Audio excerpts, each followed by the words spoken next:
Hey gang, it is October 25th, 2017, and this is Brooklyn Pony Part 13. And if you watched the previous video, you saw how I installed all of the front of the car, the frame rails, the aprons, core support, torque boxes, and all those associated pieces, and how I assembled them. So now that that is finished, I'm moving on to installing the TCI front suspension. Now this video will show, per the instructions provided by TCI, the installation of this kit. And there will be some cutting involved, there will be some removal of some parts. If you had a complete car, you would have shock towers. And the advantage I have is I don't have any shock towers because I didn't build that into the car. But I do have coffee. That's a buddy of mine. US Dent does paintless dent repair.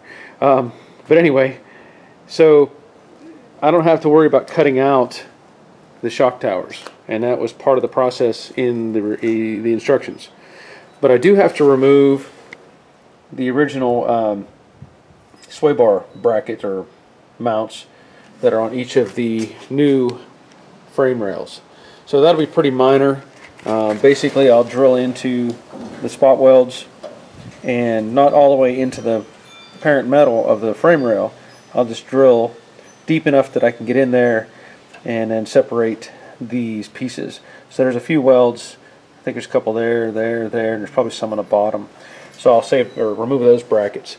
And the reason for that is the TCI kit comes with a new sway bar mount, and that's what these brackets are here.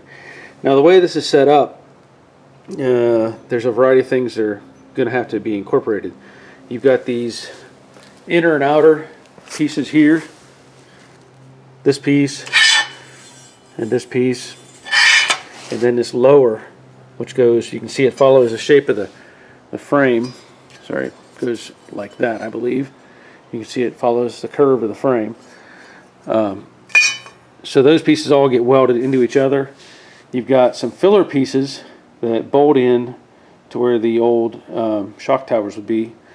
And then the Crossmember has a built-in mount for the rack and pinion steering. And then these are the upper mounts for the control arms.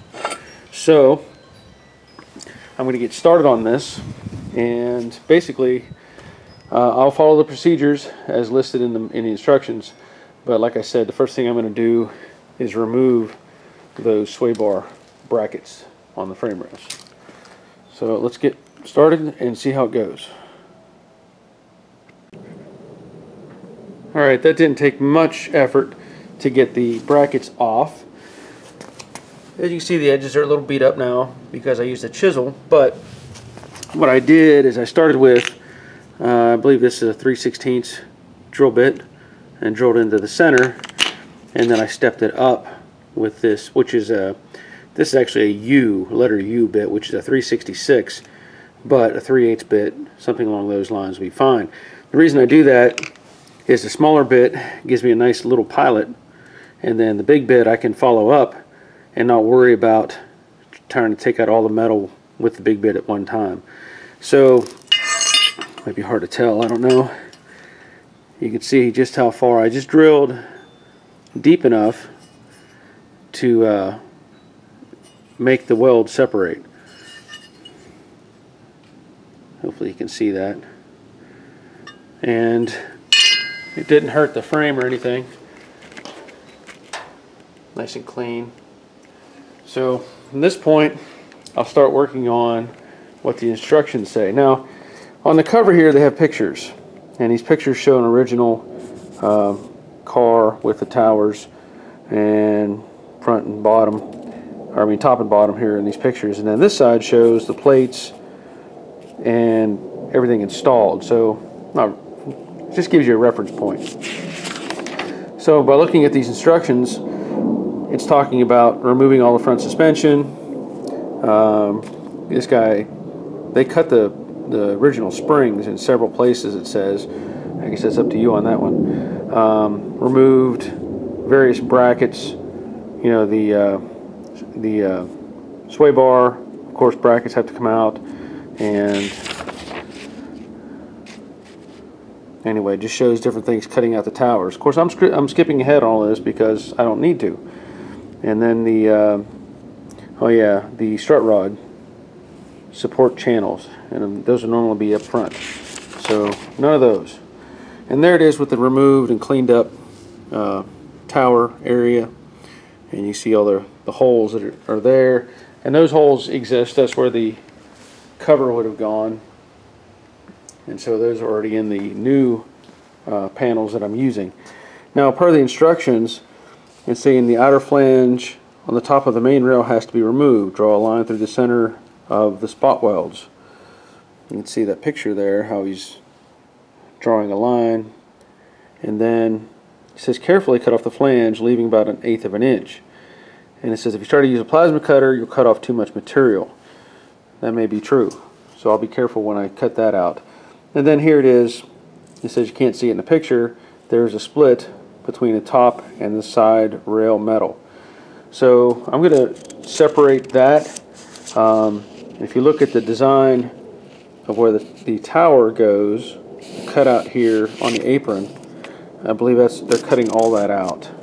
So let me just skip ahead a little bit. Yeah, you can see how that looks coming down. So it's nice clean opening. So basically what that's saying to me, you know, this would be cut out here, and then of course this flange, and then trim it up back here. Now I'll fit as necessary. This side's a lot easier to get to, or has a little bit less material to remove, I should say. This side has a bit more that needs to come out on either side here. So I'll get that marked up and cut that material out.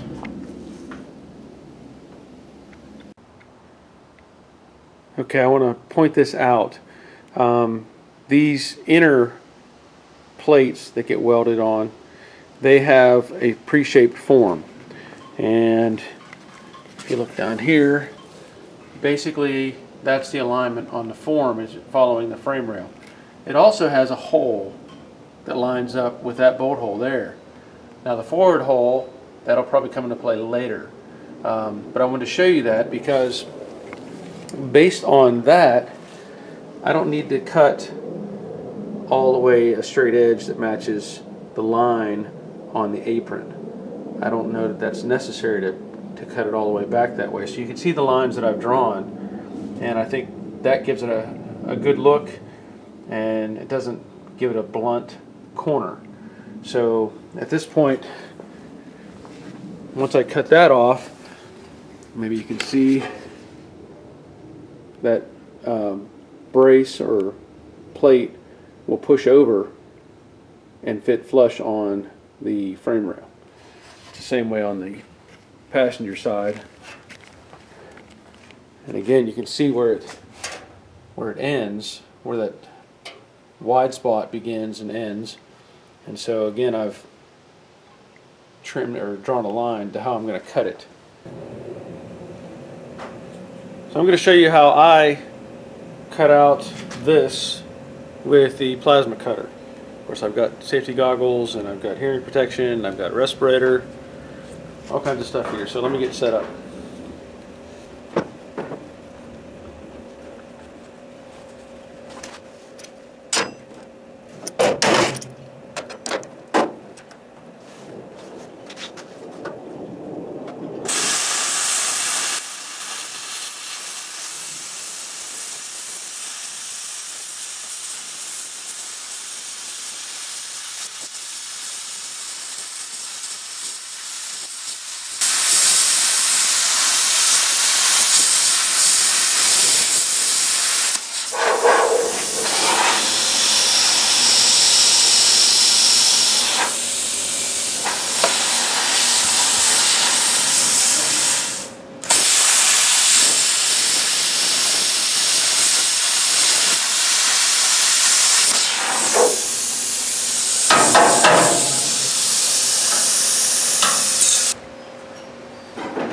Now, the reason I set this piece of aluminum here, and it's a little over an 1/8 inch thick. Was used as a spacer guide so that I didn't cut too deep and mess up the outer piece of metal. So now you can maybe see, let me show you.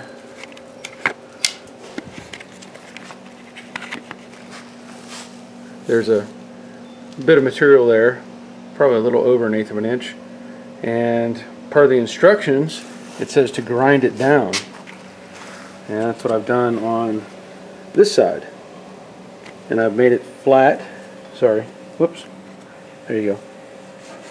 And I've made this flat.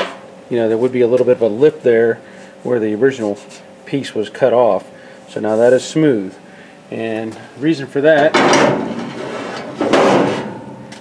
is to make sure this sits flat. And I get that hole lined up.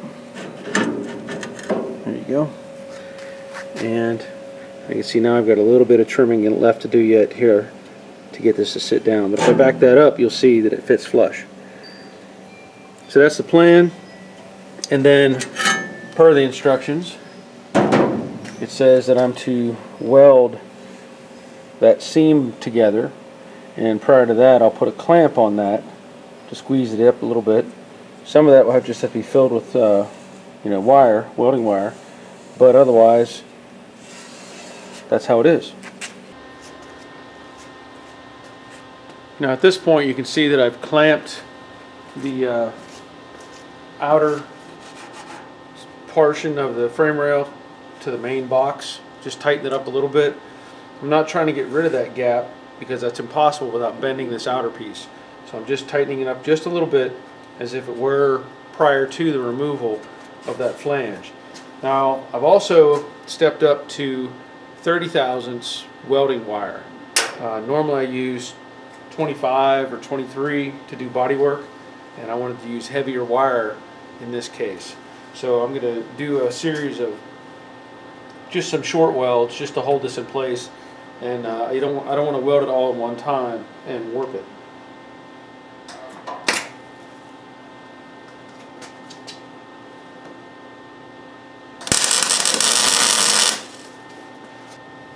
As you can see, I've done one short weld. I'm going to do the rest of it the same way. I'm going to just do a short pattern and stitch this together.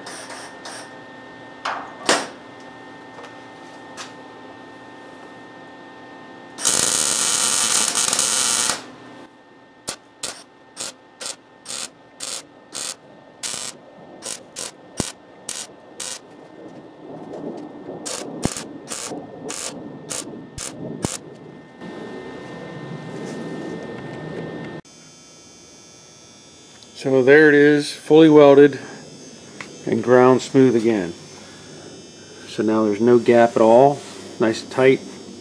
And same thing on the passenger side, ground smooth and looking good.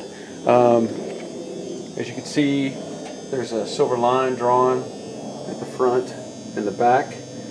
That's where the new plate will sit, so that gives me an area to bare the metal and then prep it with weld through primer. And also the same thing over here on the passenger side. And I will point out there is a difference, I think I may have said it before, from side to side. These are the outer filler plates, and if you look, the location of those holes is different, so it's different from side to side. And I point that out because in the instructions it also says to use a bolt, which is in the kit. There's 2 bolts. I've already got them sitting on the car. There's actually 3 of these for some reason. And you bolt this thing into the frame rail.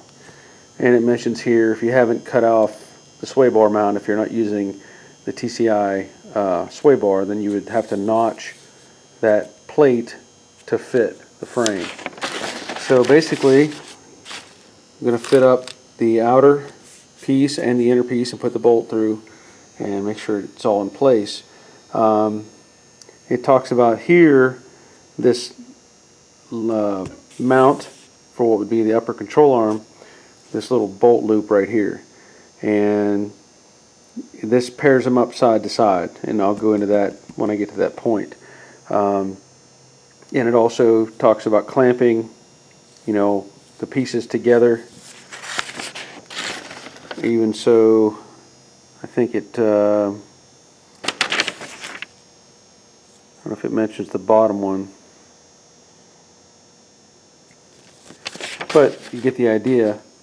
And there you see they welded it, you know, in spots, and then do a full perimeter weld. They got these little gap cutouts, which are here on the inner panel, and they want you to weld that as well. So I'll have to bare the metal where that goes. And then you can see they've done a full perimeter weld. Everything's welded. And oh, there it is. They're showing them installing the curved plates, which are there, and they're using the mount holes for the removable lower cross member. And they call it the stock lower tube support bolt hole. So, and then again, clamping and welding, of course. So that'll be the next part, and I'm going to do some more prep work and hopefully get some stuff done tonight yet. I just want to point this out. This passenger side plate actually took the smaller bolt of those three, and the driver's side took the larger bolt. The hole diameter is bigger on this side, so it takes a larger bolt, and I think those other two bolts come into play later whenever I'm doing more of an assembly. Also, I want to point out that I had a hard time getting this bolt in because the bottom corner of this was hitting the frame, and so I had to regrind this somewhat so that the front could come down, or basically allow the back to come up, so that the bolt could go in. But otherwise it's lining up pretty nice.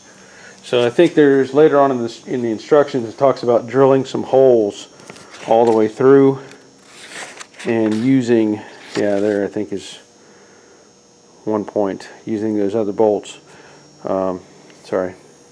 Anyway, just wanted to point that out.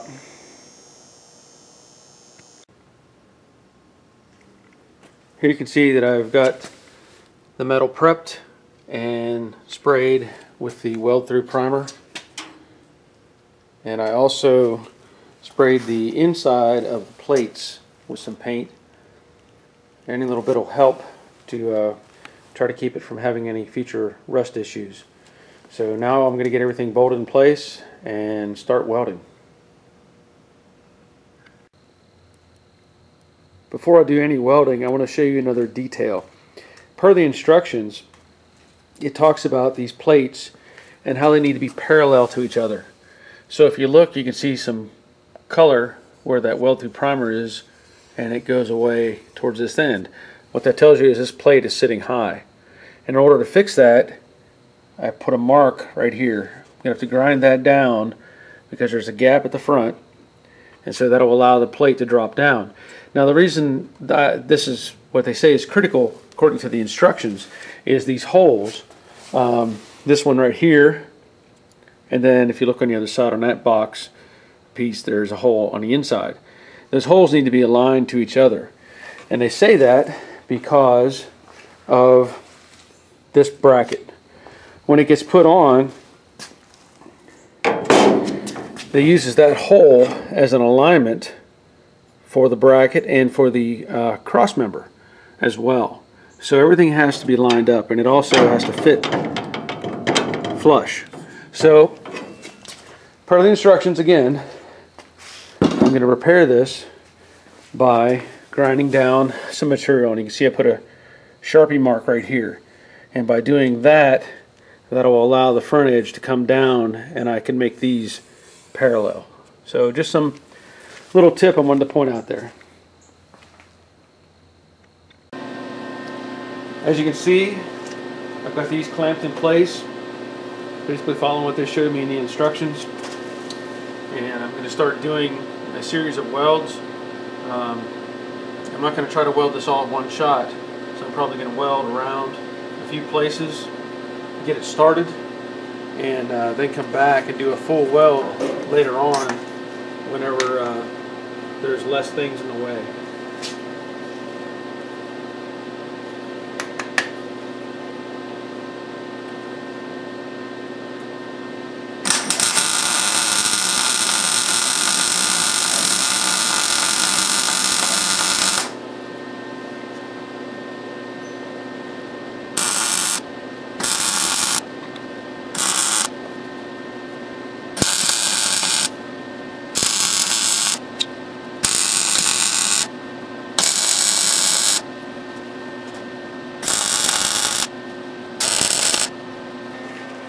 Well, won't waste all your time showing the full welds, but you can see these aren't going anywhere. So again, this will be a full perimeter weld all the way around and welding in the little cutouts you can see there. So I'll just keep driving on and see how much I can get done.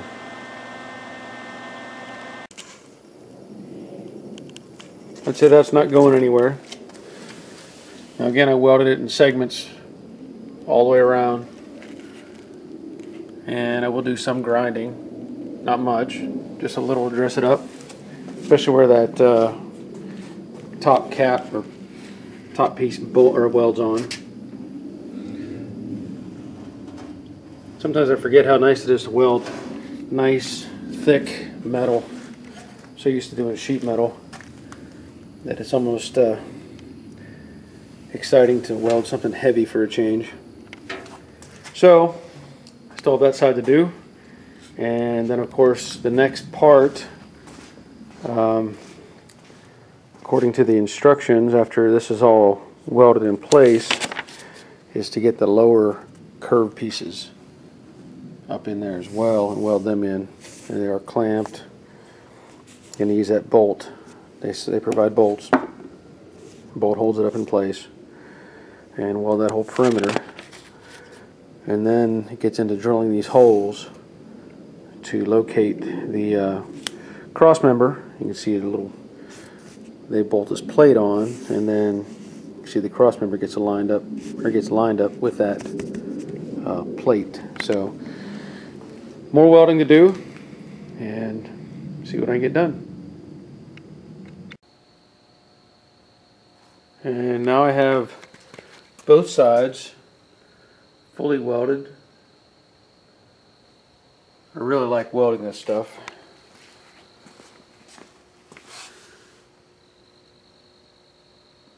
Plate is definitely not going anywhere. And now, per the instructions, it says to install the lower plate, bolt it in place, and then fully weld it. It points out here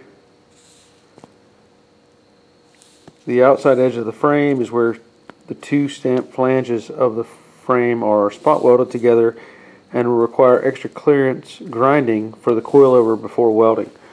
And they're pointing at an area right here, and you can see that has a bit of a cutout on the secondary, or the third piece that gets welded in. I did run into a bit of a conflict though. After looking at these pieces, I realized that they're both the same. And I say that because this hole is in the same location. This is that cutout that they're referring to in the picture, and that could be somewhat of a problem because the way these are designed to fit the curve, if you'll notice, the hole that they're using is, let's see if I can get on that. This hole right here is inboard of the frame rail, and this is outboard. This will work fine for the driver's side, and I think due to the fact that it has that relief area right there, I may end up rebending this. It makes, I guess I can make an assumption they're going to be identical left to right, and if I reverse the bends on this piece or whichever one, I can replicate the shape. Won't be that hard, but I think they were supposed to send me a mirror piece. I don't want to re-drill the hole because of the relief cut. So if I reverse the shape, I think it'll take care of it. It'll put the relief in the same location, basically. So beyond that, things are going pretty smooth. Once I get these plates figured out and get them welded in, the next step, as it points out here, after everything's welded, some detail work, It talks about drilling the holes through the sides of the frame rail, mounting up that bolt with the plate, and then locating the cross member. And it goes into some detail about using a bar to pull it up into place, and a few different things there. So anyway, I'll get this figured out. And there is the reverse bend plate. So now I have a mirror, and that'll take care of the issue with having the duplicate plates. Now I will point out that in these instructions they show it bolting up, and they provided bolts, and this is fine, this is what you need. But the problem I had was the insert in the bottom of the frame rail was not threaded correctly, or it had something wrong with it, so I had to re-tap it, and it didn't take much. I believe the tap was a let me see if I have it here. Yeah, the tap was a 1/2 13. Guess you can read that there. And I just tapped it. No problem. The bolts thread up just fine. So now, once I bolt those up and start welding, it also points out here, of course, you're going to clamp it up a variety of places, but it points out that this outer edge right here, which is this curved area, if you lay that up against the edge of the board that I'm using here, you can see it's got a relief. When that's on the car, they're saying you're going to grind the outside frame rail, the lip, which is right here, and you're going to grind it to match. I guess it's to give some relief area for later assembly, but it just talks about grinding that to match the curve. And of course it also mentions welding it in to not weld this until you get that ground down, and then take care of it. So I'm going to move on and get these plates in place.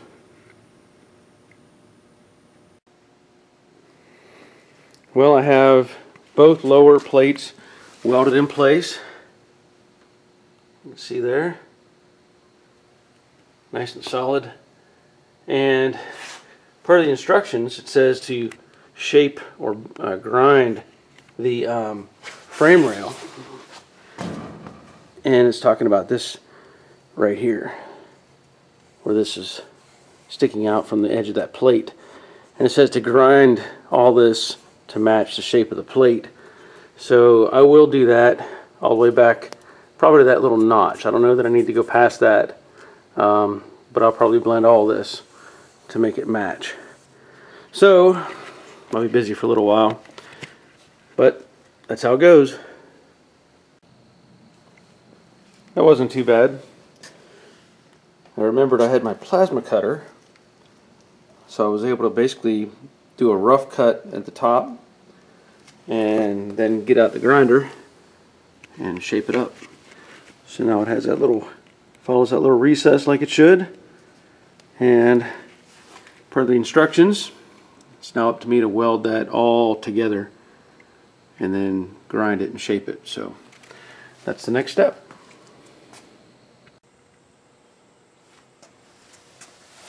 And there's the edge, fully welded in. And now the instructions say to blend that down, so I'm going to do that next. The other side's fully welded as well. So I will work on blending those welds and then move on to the next step. Do that. Oh yeah, drilling these holes. Now, I've already drilled the two on the driver's side. Well, I should say I piloted that one. I drilled the inner on the passenger side and the inner on the driver's side. And what I did is it calls for a 3/8 hole, and so I used a 3/8 bit in my cordless drill and just started the hole so that it would indicate center, and then I used a 3/16 bit to actually drill the hole through, because it's easier to cut through a smaller hole with a bigger bit. So at this point on the driver's side, I'll just follow that up then with the 3/8. Hope that makes sense. Okay. Once those are in place, and again it says grind, you know, sand whatever the edges around all the corners so it looks smooth. And then it talks about installing this bolt with this plate so that we can get to the alignment of the actual cross member.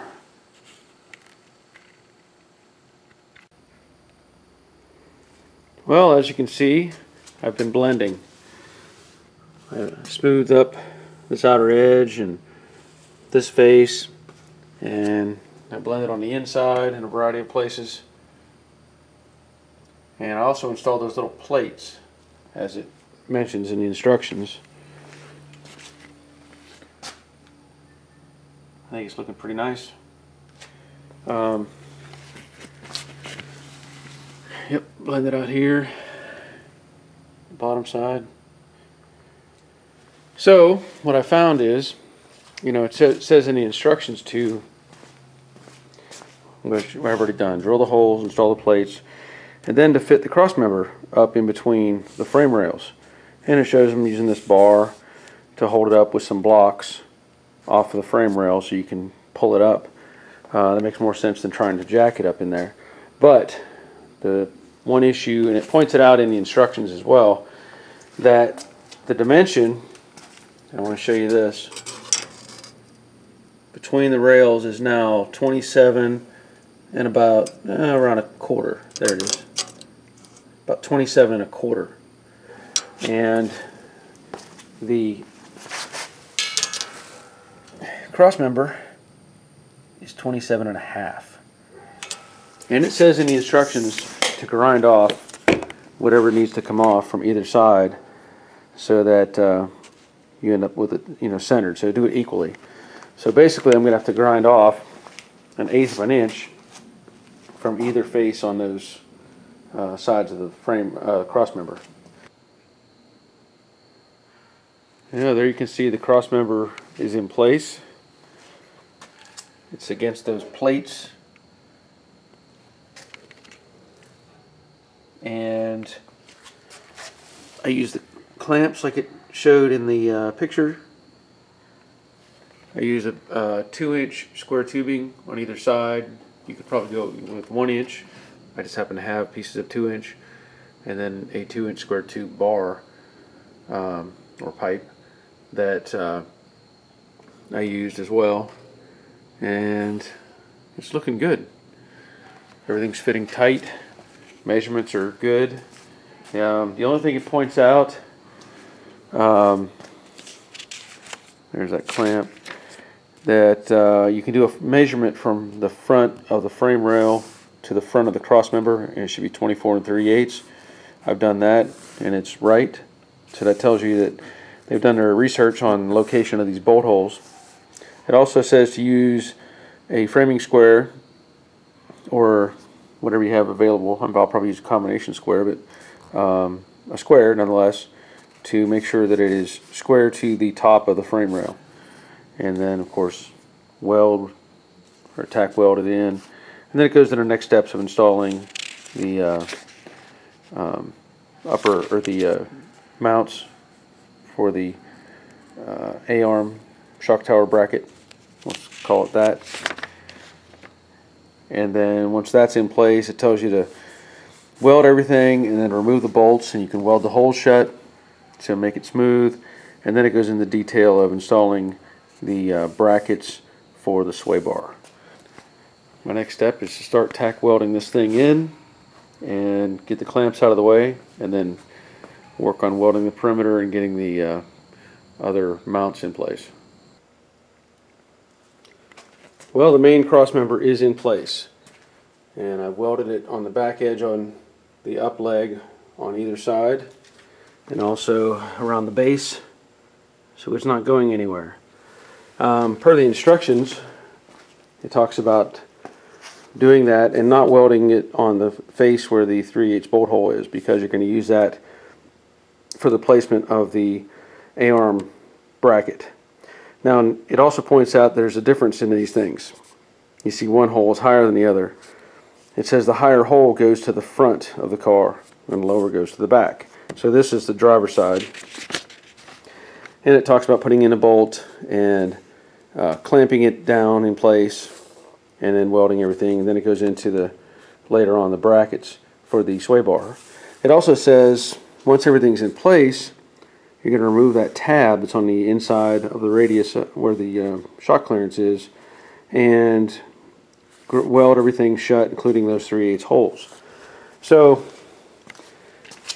there's the 3/8 holes, and like I said, I've used those to locate the cross member as it should be. Now, having a little bit of an issue with these other brackets. That hole lines up real nice on the passenger side. There's still a little bit of fitment issue, but I think it's mostly that radius where the weld is. I think if I grind those down a little bit, it'll fit just right over this side. On the driver's side, for whatever reason, that hole, which is drilled according to the instructions, you know, you use this bolt in the back to locate everything and get everything square, and that's all fine. Set the driver's side bracket in place, and that hole is off slightly. Now, I don't know if it's something to do with the way the plates are, or maybe something is wrong in the way they made the hole. I don't know, but I'm not going to worry about it too much. That hole is going to give you a location fore and aft, more so than up and down. And I feel like if I measure everything and make sure everything is square and in place, it's not going to be that big of a difference. So this side, this plate actually fits nicer than on the other side.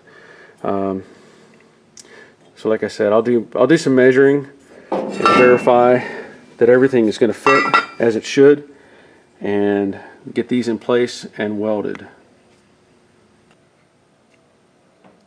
Alright, I want to share with you some thoughts on how this is set up. I have everything in place to where I'm very comfortable with it, and I think everything is lined up just where it needs to be. The way these brackets are made, and they're made to be on a nice 90-degree angle, if there's any variation in the form of these two plates welded on, then it's not going to fit exactly like it should. I did have the bolt on this side in place, and what I found was if I tightened the bolt, it would change the angle on this, because this part of the plate was trying to fit flush to this, and it would create a gap up here. Well, that's fine, except it modifies things in a way that I don't like. I'll get to that in just a second. What I did when the bolt was in place, I got a measurement from the front edge of the bracket to basically the front edge of this location of the frame rail. So I could pull a tape measure, and I got 20 and 9/16. And I made sure that on the driver's side it was the same dimension, 20 and 9/16. Now, the only reason I really bring this up at all is I'm into symmetry. I like to have things equal, and when I see something is slightly off, it bothers my mind somewhat. So if you look at the top of these inner structure here for each one of these brackets, you can see how much material is showing versus the cross member. You look at that side over there, and it's a bigger difference. And that was bothering me, and I thought, well, what's going on here? Why is it showing a difference? Because even I have the hole lined up and down, and what I found is if you look at this, there's a bigger gap. You can see there. So where this part is welded onto this part, there's a difference. So you've got a pretty good sized gap there, and on the other side it's a smaller gap. It may not look like much, but it is a difference. So that's going to change things just a little. I'm not going to modify those brackets. They're solid. I'm not changing any of that. I'm just pointing out when I see things. So anyway, when I did those measurements and I got my correct distance on both sides, I'm happy with those. Now, with this plate, I'm going with this surface fitting on top of the frame rail. And the reason for that is I want to duplicate what's on either side. So using a framing square, if I come up underneath the frame rail and use the bottom of it as a reference, I've got basically my framing square comes out right at center on the aft bolt hole. If I do that on the other side,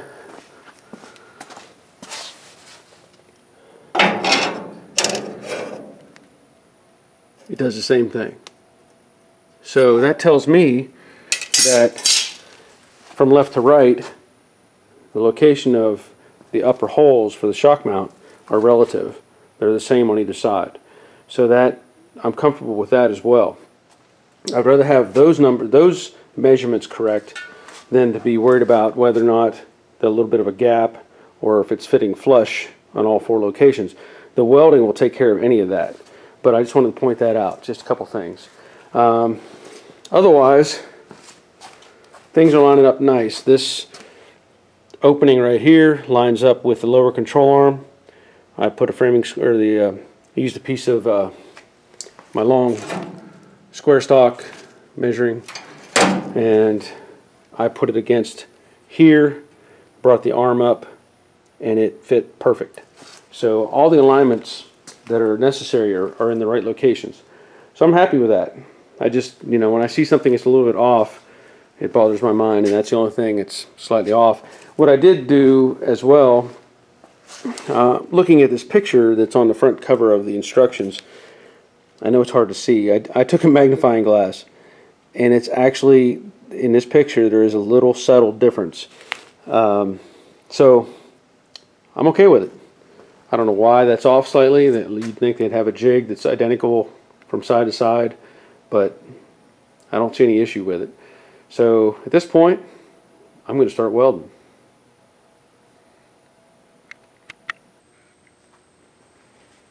They're permanent now,